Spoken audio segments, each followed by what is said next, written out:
my 40th anniversary. I opened Champion School of Real Estate in 1983 at the beginning of a down market. And we have grown Champion School of Real Estate over these 40 years to be the largest real estate school in Texas, if not the USA. Large only means something if you can also put quality in every category. Quality teachers, quality textbooks, wonderful career counselors, technology that is up to date, new and trendy, brick and mortar buildings that are beautiful, our fantastic virtual online classroom, as well as online delivery systems. When I opened Champion School of Real Estate in 1983, it was a huge leap of faith. We were in a down cycle. What I've learned through our up and down cycles is that there's always a need for real estate, and people are always ready to buy residential, investment properties, buildings, warehouses, and the down cycle will soon move to an up cycle. I know for a fact that Champion School of Real Estate was built one person at a time, the way every residential, commercial property manager, loan officer, appraiser, inspector builds their business. Thanks to our many employees at Champion School of Real Estate, our fantastic teachers, our very successful students, we have the growth that we have had and enjoyed these 40 years in business. Happy birthday to Champion School of Real Estate.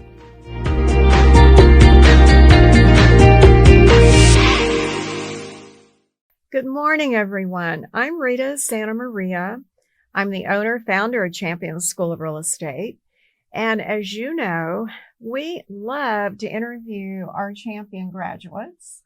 And we have so many thousands of superstars all over the state of Texas that we don't even have time to bring them all in to interview them on our YouTube station, as well as have you in our classroom, superstar Trey Stone today. But we do this so that you as the student, you as the potential student, have the opportunity to know all of the different areas of real estate. Once you get that license, it's good in commercial, residential, property management, farm and ranch. It's totally what your interest is, what your niche is for real estate. And this will be on YouTube after the live launch that we're doing.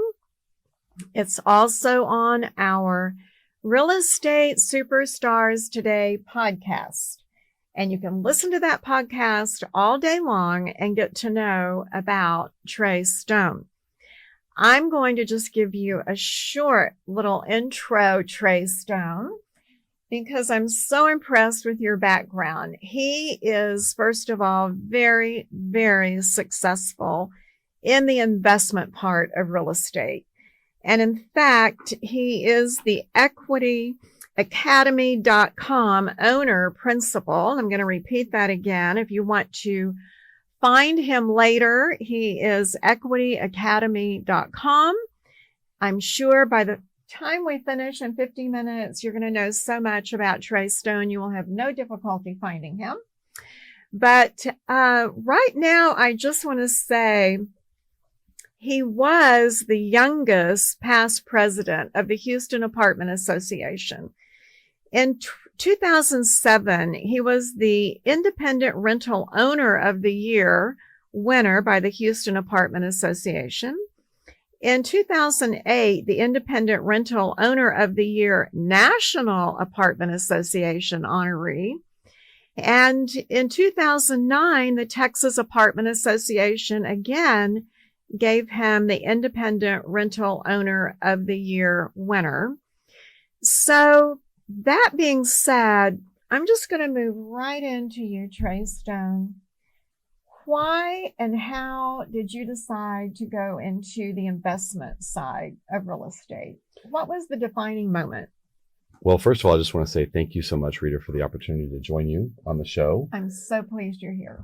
As a former student of yours and graduate of your school, it's been a great tool for me in building my education and my knowledge. And I've known about Champions being kind of the behemoth in the industry for such a long time. I felt a little nervous when I first met you, when our mutual friend Ronnie Matthews said that he could introduce us. Love Ronnie Matthews. Yes. He's a legend. And I just felt like, wow, it's just something that early in my career, I never would have imagined to have this opportunity to sit down with you and get to know you on a personal level. So just thank you for that opportunity. Thank you for that very, very kind compliment. Absolutely. However, it is quite mutual. Some of you may recognize his voice. He has been on KSEV radio for many years. And so today, getting ready for our show, Joseph Owens and I were like, well, he knows how to do everything. So we'll just sit down and have fun. But how did you decide to go into real estate? So, it was an interesting story. I was in college, and a lot of people I know, I feel like their story begins with a mentor. It begins with somebody that inspired them. And for me, it's no different. So when I was a student at the University of Texas at Austin, earning my finance degree, I felt like I needed to find a way to get right into business, which may or may not have been a good idea because I didn't know what I was doing. But I didn't want to just get a degree in business. I wanted to be in business, and I was impatient, to be a business owner. Oh, that's interesting. I'm going to stop you there for a minute. You just didn't want a degree in business. You wanted to be in business. Yes, ma'am. That's a huge statement. Well, it was something that since I was a child, I just always felt like I wanted to own my own business. I know that sounds strange, but I always felt like I was going to be in business, and I just assumed that meant I would own a company of some kind. And so I started publishing a magazine when I was in my, second year of my finance program at the University of Texas. And I had a professor. That's impressive. Second year in finance, UT, you're publishing a magazine. Yes, ma'am. And I published it in both the Houston market and the Austin market. And I did have a co-founder. It wasn't just me, a good friend of mine, Philip Haydes. And so Philip and I started this magazine, and in the process, I was taking these courses at UT, and I met a professor there who was my professor first for a course in accounting. And then the fact that he made a subject that I did not find appealing, which was accounting, which is ironic because both of my parents are accountants. My mother has her master's in accounting. Do they know this story that you weren't really that excited about accounting? Right. You did it? I was not. And, she has her master's in accounting and a CPA's license, and my dad has his accounting degree. And so both of them having that, I was pretty sure that's what I did not want to do.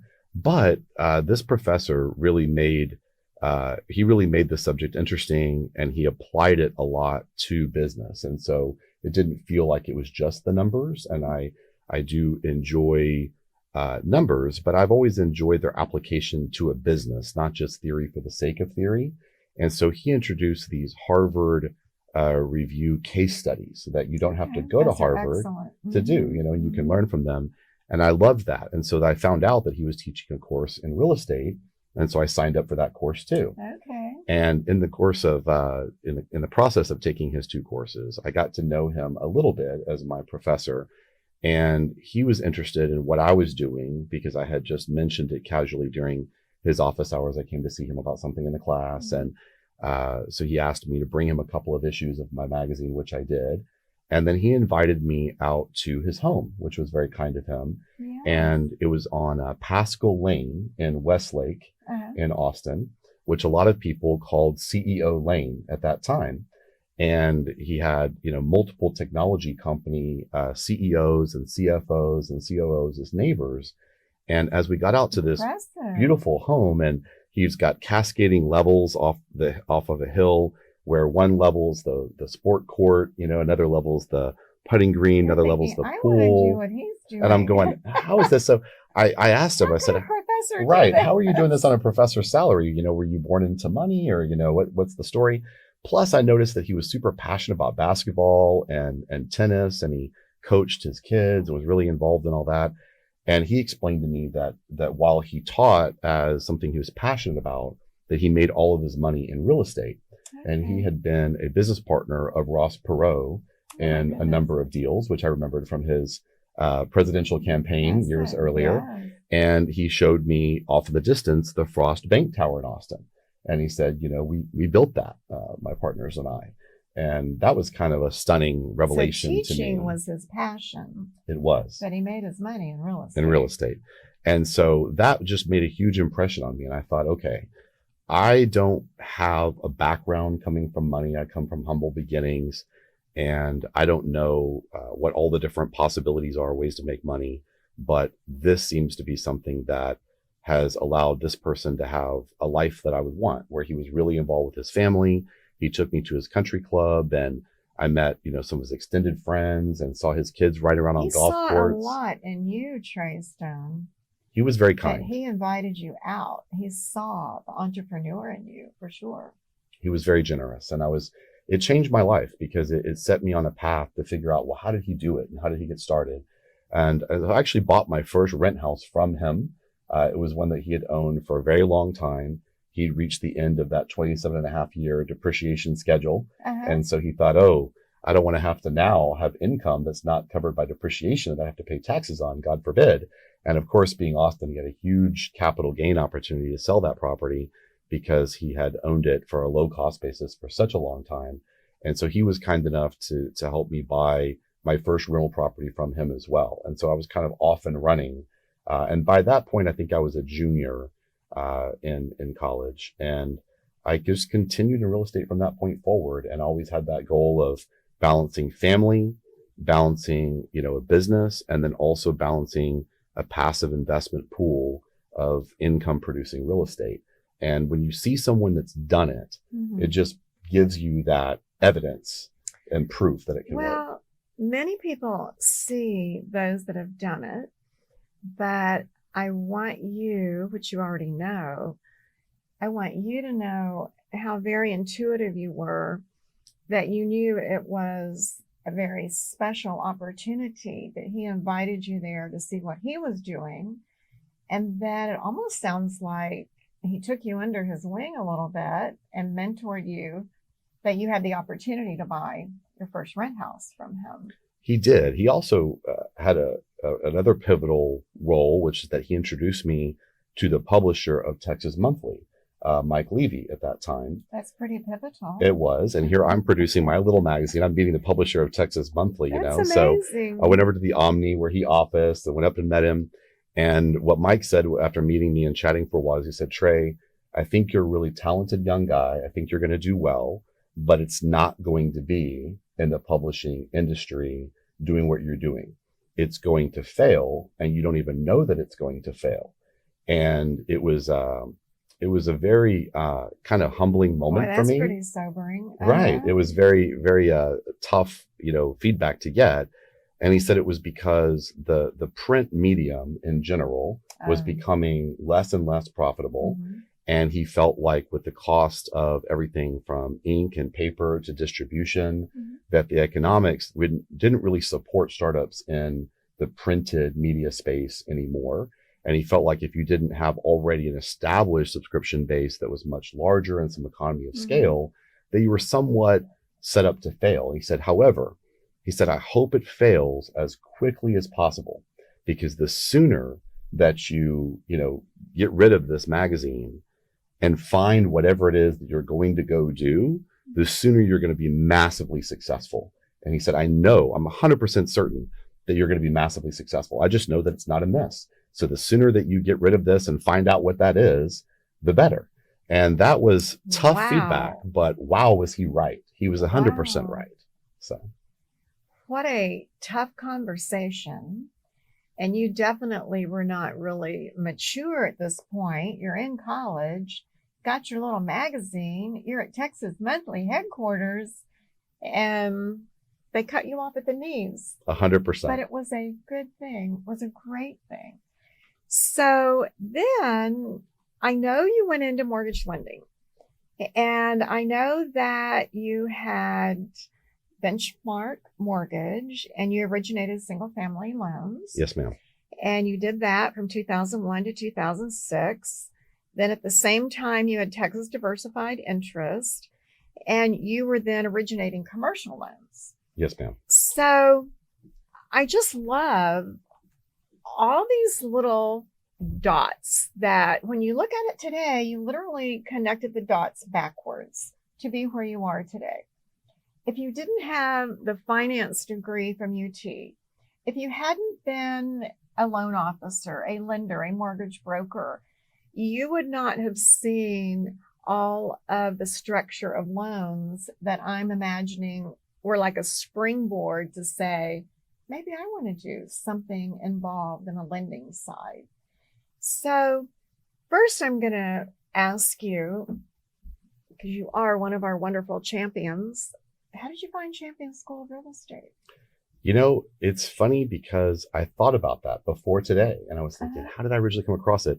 But your company, Rita, has been such a dominant player, the 800-pound gorilla in the room for so long, that I remember when I decided to go get my agent's license, I just immediately already knew the name of your school. And it may have been through contacts when I was originating all those loans with, the mortgage business. It may have been through the fact that I had made my niche in mortgage lending, serving people who did investment properties. That was what I really focused on. Okay. And so maybe just in learning and talking to those people, I heard about it.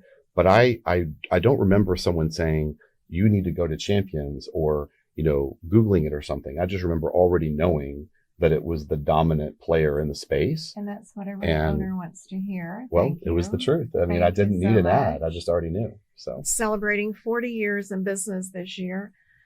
I am always truly proud of wonderful people like yourself that I'm able to get to know better and interview that. Yes, you come in, you take the classes at Champion School of Real Estate, but you're so darn smart. Individually, you decide what really works for you. And I know when I talked with you earlier, you looked at originating commercial loans and you're thinking, okay, residential, I make this much money, commercial, I make this much. Is that how it happened? How did you decide to go into the commercial side of investing? Sure. So I was working for a company called Benchmark Mortgage based out of Frisco. Two guys, Brian and Stuart, own that company. As far as I know, to this day, they still own it. And I was their first branch manager in the Houston market. And ironically, at church a few years back, my wife and I bumped into one of my old loan officers, who's now a branch manager, the one that you may have seen a sign on I-10, when you're heading west, where they have the big Benchmark Mortgage sign on the side of the freeway. Absolutely. And he had been recruited to come work for me. I recruited him from a company called Countrywide at that time. Yes. So they're still around. They're still doing well. And as I was originating those loans, I would pay them a fee on each file to keep me in compliance with all the regulatory, rules and requirements. And that allowed me to really have a much lower overhead in operating my branch. And as I started to find that these single family investors who would not just buy a single property, an average of every 7 years, like your typical home buyer, but instead would come back and do 10, 12, 15 loans with me over and over and over again as they continue to, buy more deals, renovate them and make them ready and lease them out or flip them. I realized, wow, I can do so much more transaction volume with a small number of A-paper clients who actually have some money, who actually have good credit, so they're easier to finance. They're great to talk to. And they're also people I can learn from because I still have this passion for wanting to learn to invest in real estate. And it kind of dovetailed with that. And one of those clients said, hey, I'm buying a small apartment complex. I need you to go find me a loan. And he just assumed that I knew how to do it. And, hey. That was a huge directive. It was. And I'm from Texas and, we don't mind here having a little bravado, right? So I thought, oh, sure. And his name was Mike. I said, Mike, no problem. I'd be happy to do that for you. Let me go get some options, send me the information on the property. And then I'm dialing for dollars, trying to find out who knows how to get a multifamily loan done. And so eventually I kind of stumbled through it and we did close that deal and I did help him obtain his financing. And it was really a great experience because it taught me that, hey, I can just go do something that I have some related experience in, but maybe I haven't actually done this particular thing before. And it was also great because everybody around me. How much time did it take you to find? It took me, I want to say 2 or 3 months to get the deal done. At all. But I mean, for a multifamily deal, that's not unusual. Yeah. And it was also a great time to do it. It was kind of in the middle of the refi boom. If you remember those those years. And so there were a lot of people competing and low interest rates. And the guy had a pretty good balance sheet, so he was a good borrower. Anyway, so from there, I realized that you didn't need the same licensing and regulatory, requirements to go originate commercial loans. Maybe you do now, but you didn't at that time. Mm-hmm. So then I formed my own company to go out and place those loans. And not only did I make more of a commission as a loan officer or branch manager, whatever you want to call it, than I would off of a single family loan, but I realized that the upside and the pro formas, which I had to learn how to understand and read the numbers for these multifamily properties to Mm-hmm. finance them, what I learned was, wow, these guys, the upside that they had in the multifamily deals was just wildly different from the upside in a single family deal, because they weren't limited to the value of the comparable sales. They could go in and increase the income that the property produced and then exponentially increase the value of that asset. And so I saw some of my clients, exiting deals, making these incredible returns. And I realized that I needed to figure out how to go become an apartment owner. And one of my clients who I was working on a loan for became a mentor to me. His name is Emery Jacob, and he still owns apartments in Houston to this day. Okay. His company is JAW. It stands for, I think it's Jacob Anderson Went originally, which is him and his first two partners in their first apartment deal, a 240 unit deal out in A-Leaf. And then he went and bought thousands more units.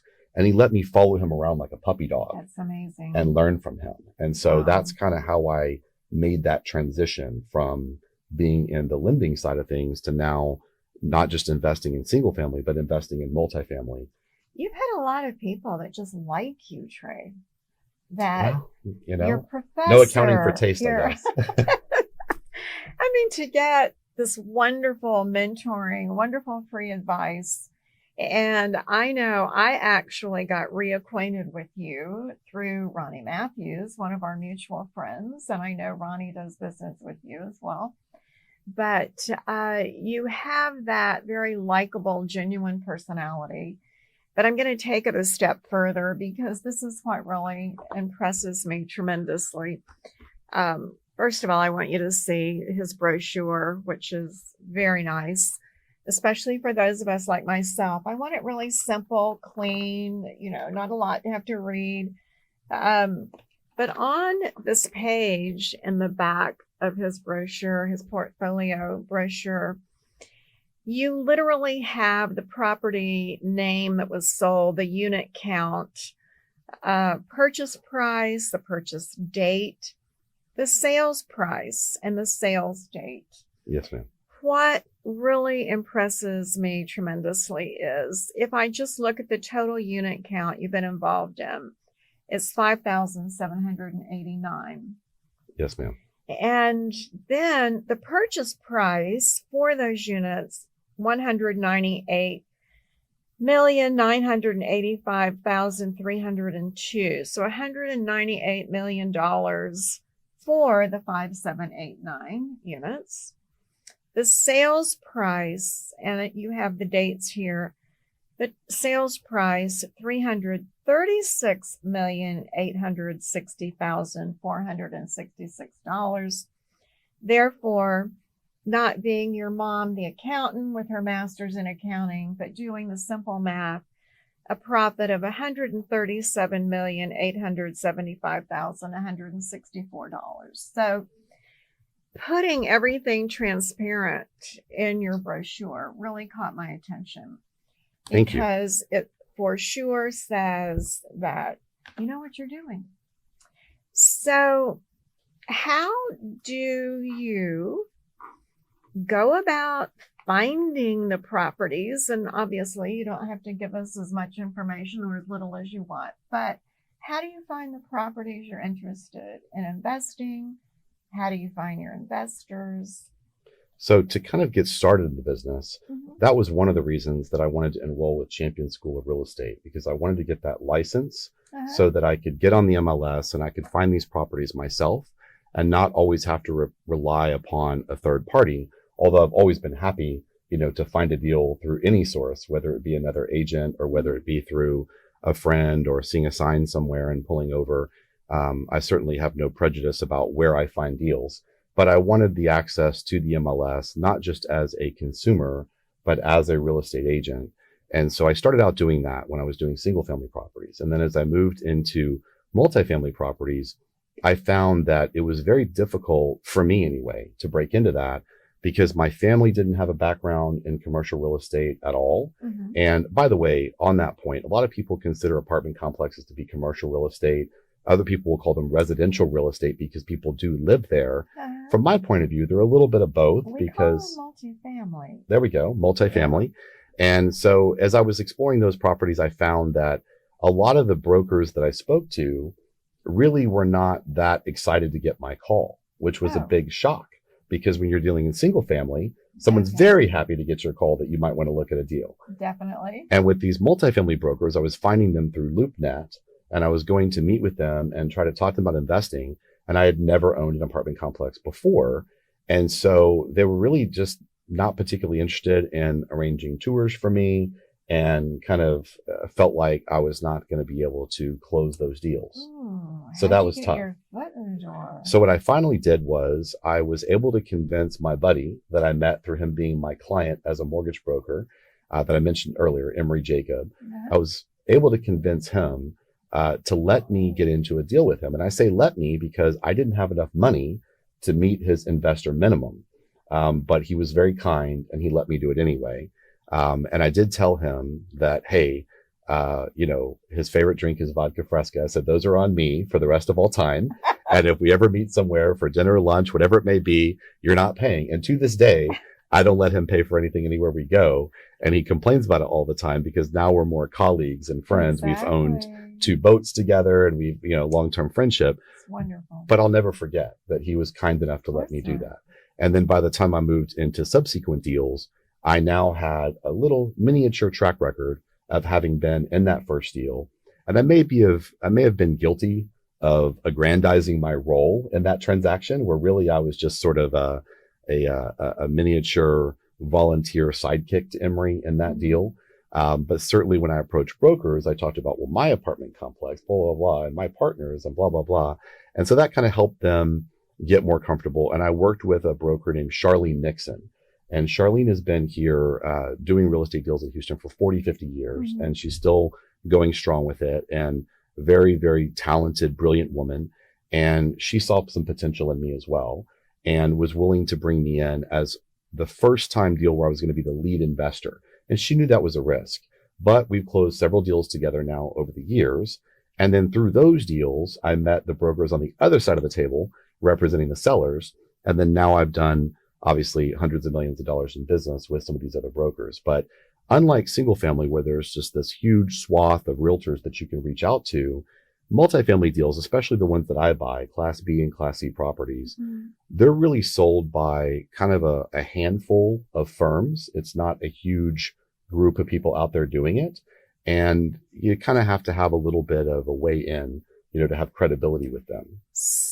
For sure, you would have to have credibility. And for sure, it's impressive that just by, I want to say, the connection in the universe, you got your first opportunity with your friend, that at that point, he was just giving you an opportunity to let you see what he does, to get involved. The fact that you became friends does not surprise me at all. But just for our new people, you threw out some things that I want to go back and ask you to clarify. So you said that you invest in mainly, I think you said C and D class buildings. B and C. Okay. So for our new people, because we will have right now literally hundreds, if not thousands of new people listening and watching, how does that rating go? I love how right before you ask me a question, you talk about thousands of people listening and watching. So now I'm going to be really nervous with my answer. But so you're the specialist. No, you're not. Well, thank you. I guess you wanted me to speak to just the process of what makes the different asset classes within the industry. Yeah. Okay. So, this is a very subjective thing. And what I find is that when someone is buying, they like to try to characterize, let's say it's built in 1985 and maybe it needs some work. As a buyer, they'll try to characterize that as a Class C property because they're trying to argue for a lower value. And then suddenly when that same person, goes to sell that property, it's a B plus, almost A minus property, and it's the same asset. Love And so there is a bit of subjectivity there. But generally speaking, Class A are properties that, at least at this time, and it changes obviously as the years go on that I've been in the industry, but I would say something that's built in maybe, for example, 1995, year 2000 or newer, properties that have also a clientele that's typically going to be a little bit higher income. Some of their amenity packages may be a little bit more advanced and a more complete offering. And so we all know those new construction deals that we see all over town. And then the Class B properties are going to be the ones that maybe are a little bit older. They may be, if you really kind of run a Class A property down, you might make it into a B property if it's only 10, 15 years old. But usually they're more in the, 20 years old range or so. And from there, again, where it becomes B to C, really is a subjective line. But I think of properties that I buy that are, let's say 1980 or newer, especially once I renovate them, to be properties that are eligible to be Class B. Properties that I buy that I've owned that are 50s or 60s or 70s construction, even once I renovate those properties, I generally consider those to be Class C. And then there is Class D out there. And I knew a guy, I can't remember his last name, his first name was Juan, but he owned a bunch of these Class D buildings all over Houston. And they operated a little bit more like the motel, type of business, almost like a boarding house type of deal. For me, those are not investment grade properties. For my partners and I and my lenders, we like deals that we can go, and once we have renovated the property, we've increased the value of the property, we'd like the property to be financeable through a GSE. So that's going to be a government sponsored enterprise like HUD or Fannie Mae or Freddie Mac, because there we're able to get just incredible terms that we couldn't necessarily get if we didn't have access to those products. So for example, I refinanced one of my properties with a $39 million loan going back about a year and a half ago now at a 3.4% interest rate fixed for the next 10 years. And it's full term interest only, which means for the entire 10 years, there's no principal payment required at all, just that 3.4% interest. So it's borderline free money, right? And not only that, but they allowed me to take $13 million out of the deal, when I placed that loan on it. Now, had this been more of a Class D property, Catherine, who runs this part of the country for Freddie, I know her well. And that's not my originator. That was Mike Thompson with CBRE. But they would not have touched that property with a 10-foot pole had it been in that Class D, category. But if you have a Class C property and it's well maintained and well taken care of, or you have a Class B or A property, you can just go get incredible financing. It can be non-recourse to you, so that really it's the property that is qualifying, not just the borrower. Non-recourse would be amazing. It is. And it just gives you opportunities. For example, with Freddie Mac, as I increase the income from the property, I'm able to go back and take down additional supplemental loans without incurring any additional closing costs or interest rate risk on my first lien. They'll just add, additional debt to that, if you will, almost like you would think of a home equity line of credit. And that's an incredible program to have. And there's no limit on the number of those. And it can also apply for a buyer who comes in and buys the property from me, but doesn't want to put up a huge down payment if it's now worth a lot more than what I owe on the property, as it usually is, if I've done my job. So they can use that supplemental loan as well to come in and assume my existing note, but with even more leverage to where they can put up a reasonable down payment, even if they're paying a lot more than what I owe on the property when I sell it to them. So that's the reason I focus in that BC space. And I like to look for value add deals that I can reposition and make them nicer. I'm going to say, Trey, right now, we have a number of people that in the last, let's say 8 or 10 minutes, their heads are literally spinning. I'm sorry. No, it's a good spinning. Okay. They were trying to keep up with you, but unless they've taken our finance class or unless they're a loan officer, they're like, oh yeah, I've heard those terms, not really sure exactly what they mean. And honestly, this is a great springboard for two things. The first is when I met this guy and realized what a great teacher he was, we have him scheduled August the 16th for our Houston Galleria location, September the 20th for our Houston North location, October the 18th for our West Houston location on Highway 6 near Katy, and then on November the 15th for live broadcast, literally for the world. And it will be a 6:30 to 8 p.m., 1.5 hour introduction to investing. And so much of what you just talked about so naturally, which makes so much sense, especially to our loan officers that are listening. But oh my goodness, to even talk about a 3.4% interest rate is just amazing. And it is free money. But all of the government entities that can be your leverage in order to have the lending available. And all of that information, I know you're going to happily give in this 1.5 hour intro to financing. And I'm so into investing. So excited for anyone interested in knowing more about literally what Trey Stone does all day long. We will have that opportunity live and in person at our 3 Houston locations, and then virtually on November the 15th. So one little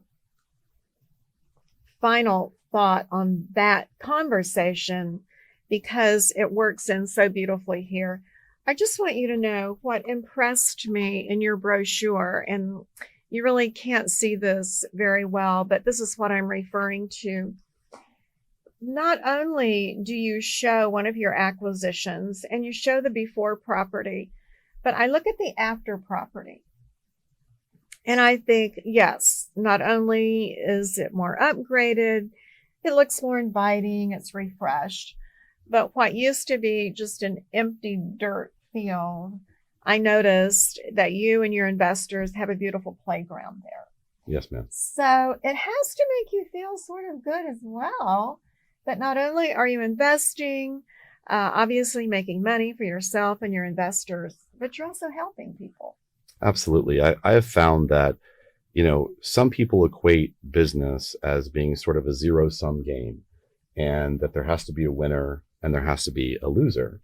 And what I have found that's very enjoyable about the single-family rental properties I've owned and the multifamily property rentals that I've had is that you can really go in and add a lot of value that improves people's lives by making the property much more attractive. It's very obvious in your brochure. And in the process of doing that, you didn't just give this money away. Typically what I find is that the increase in value is a significant multiple on what you've invested in that property. So it comes back to you many times over. And, as a kid, I remember in church, that was the kind of thing that they would teach you, that part of the reason that we tithe and we do for other people is that it brings you into God's favor, and then you'll experience that coming back in your life. Mm-hmm. And what I've seen with real estate is it very much is an example of that. And so with these properties, what we try to do is think about what our tenants want. And one of the most important things to our tenants are their children. In fact, I would argue, and as a dad myself, the most important thing, because where you grow up as a kid in a lot of ways will frame, your paradigm and the future for your entire life. And so what we've done with our properties is we've been really, really aggressive about trying to reduce crime at our properties. I've put in sort of an unprecedented amount of lighting.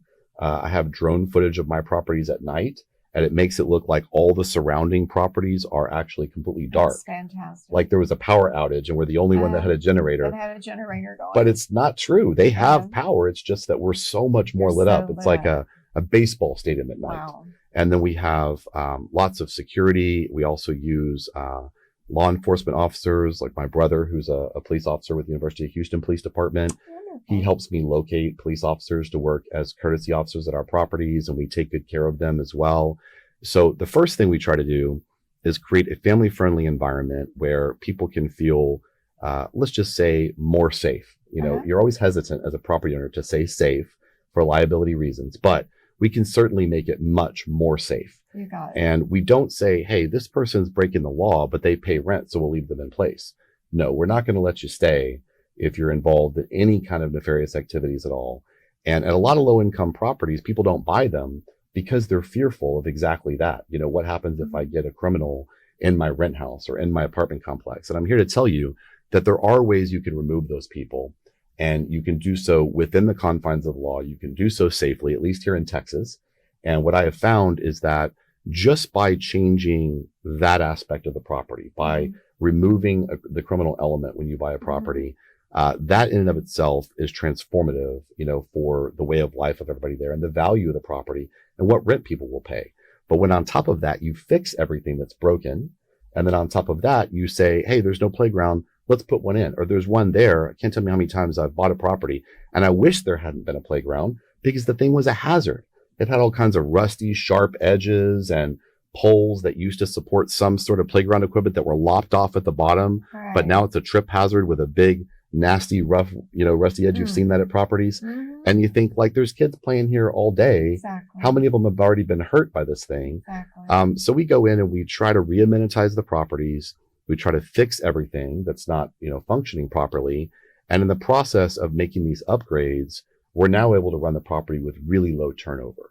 And I think what a lot of people focus on as new investors in single family, multifamily property is they're always worried about occupancy and they're always worried about rent and how much is the rent. And those are important things. But both of them pale in comparison to the importance of controlling your turnover, because turnover is the cancer of the rental investment industry. If you have high turnover, just like if you had high turnover with your employees in your business, it's always bad. You just can't make money because they're always getting a special moving in and then not paying you on the way out. But if you can keep people happy and make them feel like you've created a bubble where their children grow up in a safer environment and with a better quality of life than what they normally would expect for that price point, people will stay with you forever and they'll refer everybody that they know. So then you're not marketing to a bunch of strangers that all live at the same address. Instead, you have a community of people that are connected and are really invested in the property.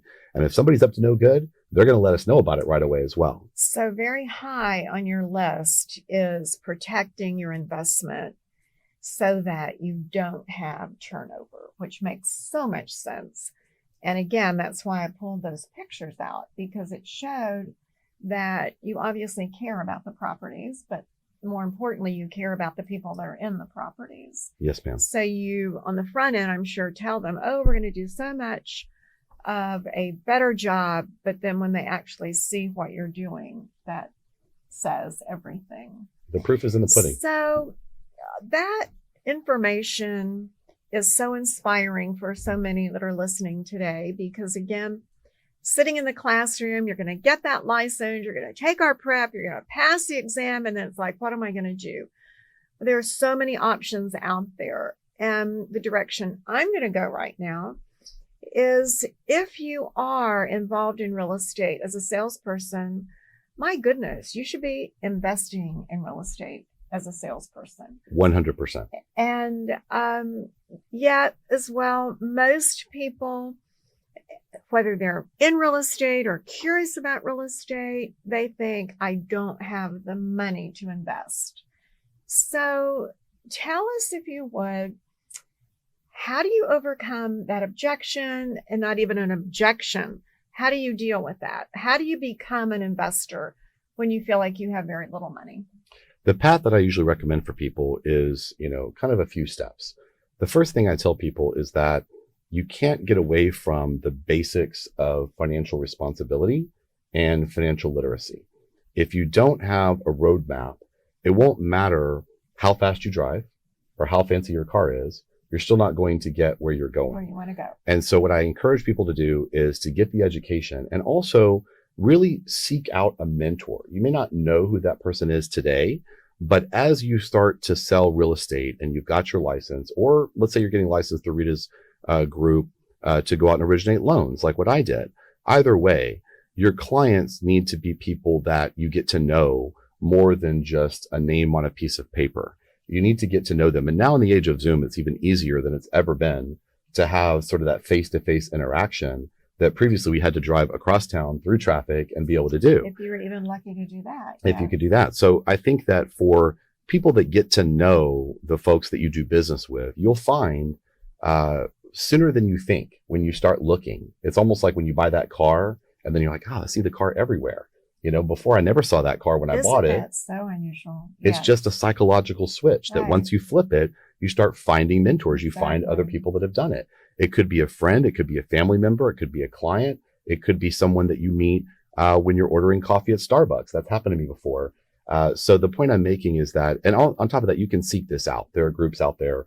Equity Academy is where we do it, but lots of other groups that are out there, real estate investor associations and groups, classmates, people that you meet when you're attending your real estate classes or other things. Those are all people that are potential contacts. So now if you find someone that has already been successful, even if they just have one rent house and you don't have any, they can be a mentor to you because they've got one, right? That means they've had to figure it out at least one time.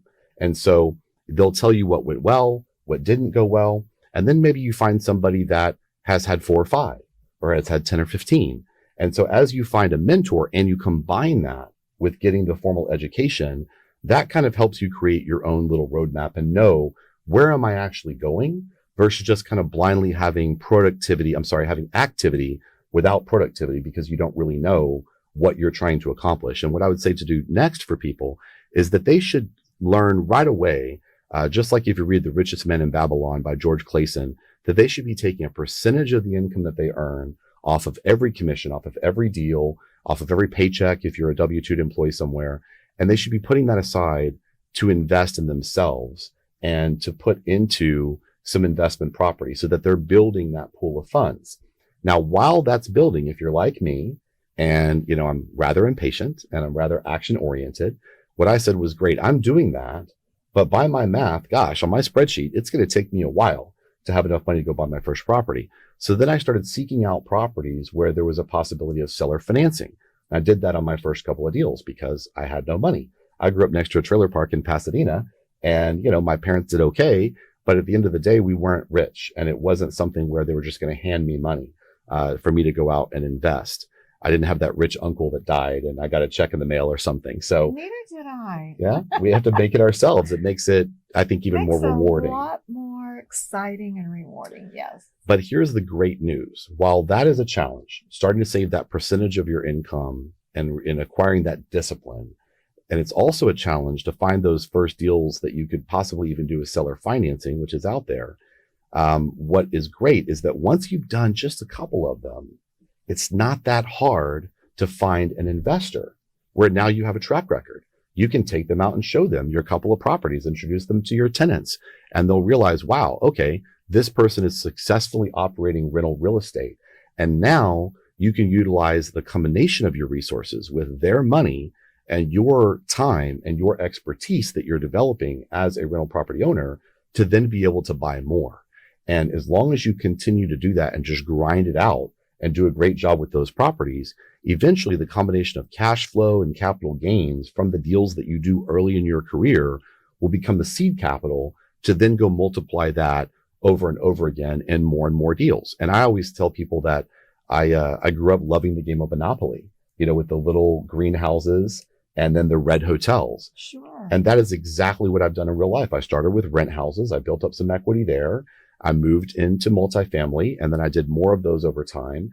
And you don't need to have a lot of money or a lot of experience to do this, but you do have to have a tremendous burning desire and ambition to be successful. And you have to do it in a way where you help and serve other people along the way. Because if you do it purely from a greed-based perspective, people will smell that on you a mile away. No one will want to mentor you. No one will want to invest with you because what you are is louder than what you say. And so if you follow through on the commitments that you make to your partners, even when it doesn't benefit you to do so, over time, that trust and that reputation will really allow you to grow your investment portfolio to a point where now your day job is hopefully something you're passionate about, but it's not something that you need to pay your family's bills. And I think that for me was my big driver. Growing up in the neighborhood I did, a lot of crime, several friends murdered in high school, and seeing the path a lot of people were taking that would get mixed up in drugs and gangs.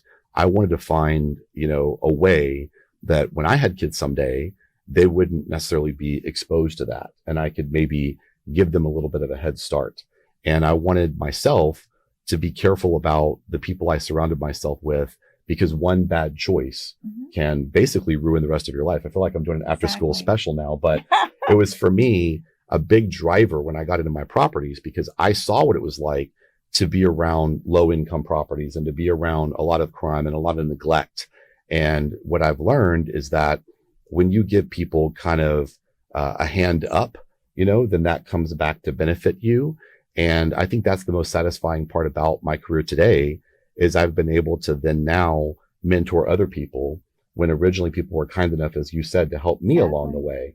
And it's nice to see that come to fruition. I can't even imagine a single person listening and watching you right now, Trey, that doesn't think, what a really nice man, happy for his success. Thank you. Because what you said sums it up. And people do know if you're simply out for making money for yourself, or if you're really out where it's a win-win. And again, that's why I wanted to have you here today to visit with you, because just such a gentleman, and definitely knows what he's doing and has made a lot of money at it. And therefore, at Champion School of Real Estate, we are excited to have you come back for an hour and a half, 4 times beginning in August, and really talk about introduction to investing. And it will be 6:30 to 8 p.m., August 16th, September 20th, October 18th, November the 15th. We are charging for his expertise in teaching. It's just $30 for each class. At the same time, you get the Champion School of Real Estate YouTube video that you can watch all day long. I love, love, love our interviews with our superstars, because right now, Trey, there are so many people sitting in the classroom that also did not grow up with a trust fund, that are obviously concerned about paying bills and yet changing a career. And to hear people like yourself say, I did everything that I'm doing to be the success I am today because I just had a lot of can-do feeling inside of myself. I mean, your success has to do with you being focused, having a goal, and then doing it. And I love to say to our students, there are so many people that can't get up in the morning, can't get dressed, can't show up. So if you've got the burning desire to be your best, you very well can do anything that you put your heart's desire to doing. And this gentleman is proof positive. We have our Successful Tendencies of Real Estate Champions, Volume 1, Volume 2. Stories just like Trey Stone's are in each chapter on how people, just like our students watching, listening today, went from 0 to superstar level, and so proud of our champions. One little footnote to everything is you also met your wife in property management. I did. Which is so cool. He walked into a property, correct me if I'm wrong. He's like, oh, I would like to get to know her better. And fast forward, they have twin 8-year-olds, and then you have a 13-year-old. Yes, correct? ma'am. She thinks she's 17, but she is, in fact, still 13. I think they all do at 13. It seems like something about that. So my pleasure having you here today. And you can tell he is an excellent communicator. His company, equityacademy.com, and Trey Stone, you are just such a great contributor to our industry. And I thank you for how professional you are and for the information on how to invest, how to be an investor. And looking forward to the hour and a half coming up a little later in the year. So it's an thank honor. you for being here today. It's an honor and a privilege. Thank you so much. And I look forward to learning from you. You know, as I always tell people, the learning process never stops. And just today, you were mentoring me this morning, a few minutes ago. I kind of slid it in a few questions with some really valuable advice. And so I think that it speaks volumes. I noticed that with one of your staff members today, you complimented them on new frames for their glasses. And I see that you are still very engaged on a very personal and human level with everyone that you do business with. And I think it speaks to why you've been so successful and 40 years of success with Champions. And so I appreciate the kind words, but I feel like really the honor is mine to be here or be part of it. And I think that you set the culture from the top down. And so I think people that watch this broadcast, you know, I want them to hear from me as someone who's just recently gotten to know Rita, although I've known her business for a long time. That you know, what you see is what you get. And she is every bit as kind and helpful and passionate about teaching, and was teaching me some things before this broadcast today. And so I think that's why so many people that work here have that same mentality. And I hope people avail themselves of it, because I think that they don't realize sometimes how blessed we are to be in a market like Houston, where we have places like this to come learn and meet other great people wanting to accomplish these same things. A lot of people grow up in other parts of the country, and especially other parts of the world, that they don't have access to this type of information. And I think that, Rita, you're trying to change that through your ongoing efforts to grow your online and virtual education. But I think that for those of you that are in a market where there's a school like this, that you can come and be a part of it, it's not just about getting the license. It's about meeting mentors and building relationships. Exactly. So, Rita, you're the real deal. Thank you so much. You are so kind. Thank you for those wonderful compliments. Can't wait to see you again. And everyone, you are inspired today. You absolutely have to be.